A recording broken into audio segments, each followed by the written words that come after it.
Hi guys, so as you've actually seen, well I'm hoping you've seen, I've done quite a lot of videos and bit of socials and everything about jigger fishing lately. Obviously I've done my own live match on Benny's recently, and then I've done videos as well for Preston, and if you're lucky there's another one coming out in a few weeks, all about jigger fishing. And in these videos I do give you a look at how a jigger works and what it is, and explain it's dead simple. But I've had quite a lot of questions and comments coming through, how do you actually tie a jigger? So this video I'm actually going to run through how to tie a jigger. Hopefully it's useful and you can put it to one use in your fishing and it'll catch you more fish as well. So for those of you that haven't used a jigger or seen what it's like, I'm going to show you underwater now what it actually does. So I haven't got an hook on here because I don't want to hook any, but literally if you drop it in, then as you can see the shot goes through the middle and the line, so you, oh, we're going to catch one. You imitate what's going on and the fish are attracted to the pellet. Leave it alone, you. There we go, so you control what depths it goes down to and then move it up. Try not to catch one. So that's what it's all about. Starting that deep, going down, and obviously I've got my stop there so the float don't go any further under. And that's it. So what do we actually need to tie a jigger rig to start with? I'm going to run you through all the bits of equipment now, what we need and why we need them. So for those of you that are not 100% sure what a jigger actually is, this is a little beauty here. So it's literally a little float, it's weighted at the bottom and got a hole directly through the middle. So these do come in little packs. I know Preston do them in packs of 2, and they come with a float stops as well, which we'll have a look at soon, and that is what you need. So first of all, obviously you can't make a jigger rig without a jigger float, so that's the number one bit of equipment. Put that to one side. To go with that, we need some strong line, so I like to use 017 power line for these. Obviously a bit stronger than what you'd normally use for F1s, but if you think the line runs directly through the middle of the float, so as you're lifting up and down, the fish take it, and obviously it goes on all different angles. When you're bagging and it's going over your net, last thing you want is for the main line to be snapping and having to get a new rig out. So what we've got to do, use strong line, and it'll save any breaks or like that. Really strong and lovely. So like I say, I like to use the 017 power line. Put that to one side. These are what actually come in the pack. I've had this pack quite a while now. These are just little rubber grommets, so some people use them as waggler stops. You can get the stops now that obviously, depending on what you use them, people use them for different things. These ones are used to go at the top of the jigger, so once your float's on, these go at the top, and then places like Lindholme have an 8-inch lash rule, so you've got to set it at least 8-inch away from your Dacron connector just to stop it going fully to the bottom, and it just makes sure that you've got that length of line present between your float and the tip. So that's what they're there for. Some trusty scissors. Obviously we don't want to be biting the line, some people do, but it's not good for your teeth end of the day. So we need some scissors, chopper's line, nice and easy them ones, dead simple. Some shot, so got my tub of stops here. I'll mainly just be using the number 8 stops, and they go on the bottom of the line, so they sit right above where the loop is on the hook length. So they go down, and that's what you use. So use the weight of the stops to control your bait going up and down. So obviously the more you've got on, the lot easier it is to control. The less you've got on, it can waft around a bit, so it's better to put more on than less. These bad boys, so just shot pincers. As again, you don't want to be biting stops on, especially when you're making loads of rigs all the time.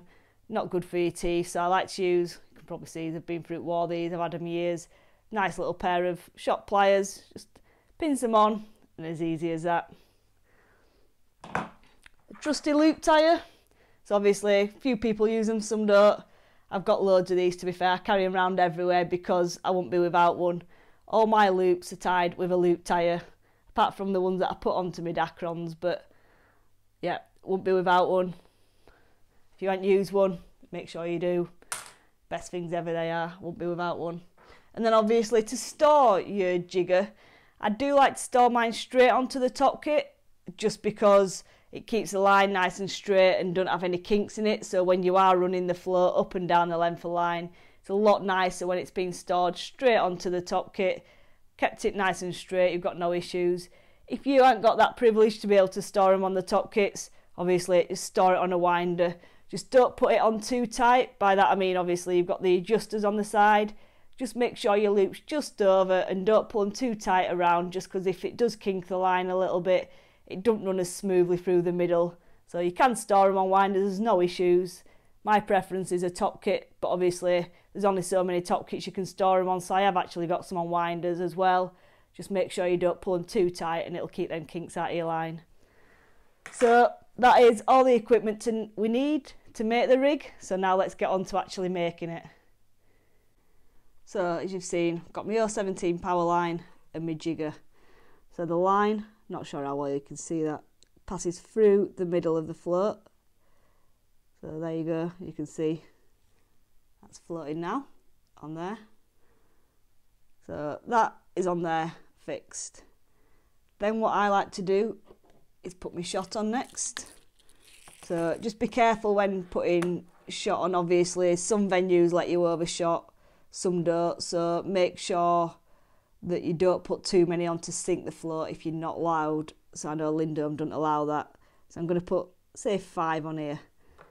So I'll put that on there. 1. So I'll put these on first and then I like to move them just in case they obviously damage your line. 2. I think for the video I'll just put 4 on. 3. Then 1 more.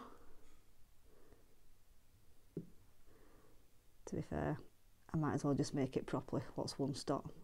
It's not going to take that long, is it?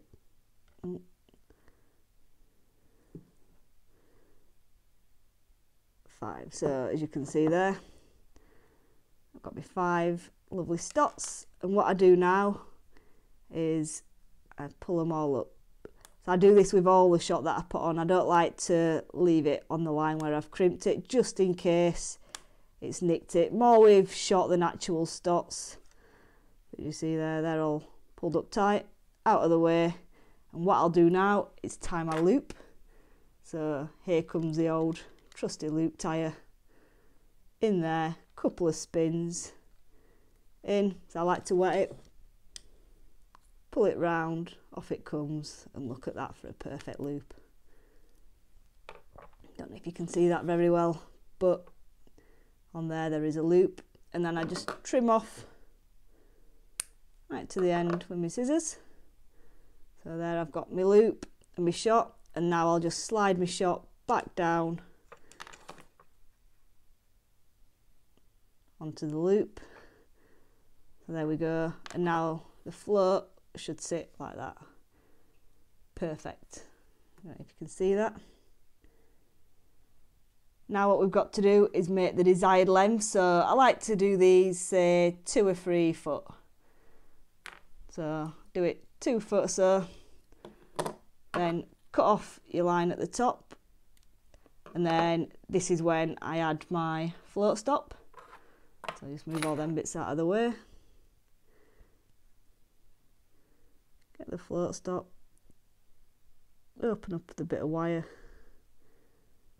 Could do with a little bit of light here.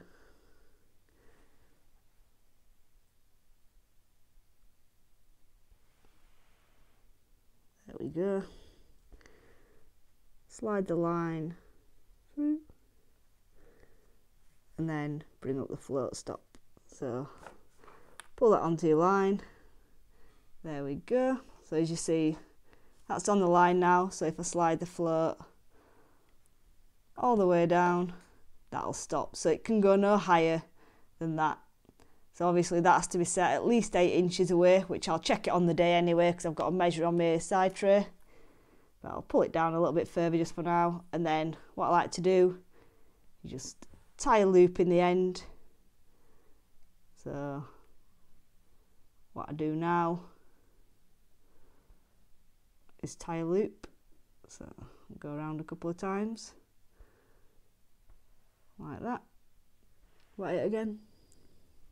Always wet your knots. Pull that. Obviously it's quite a big loop, but then what I do is I make another little loop within that. So that's same again. Round a couple of times and through. And what that does is, so if I just trim off this end here and trim off the tag at the bottom. So when you're attaching it, because I fish Dacron connectors, when you attach it, obviously you open up the loop, pull the bit through and pull it down, it does leave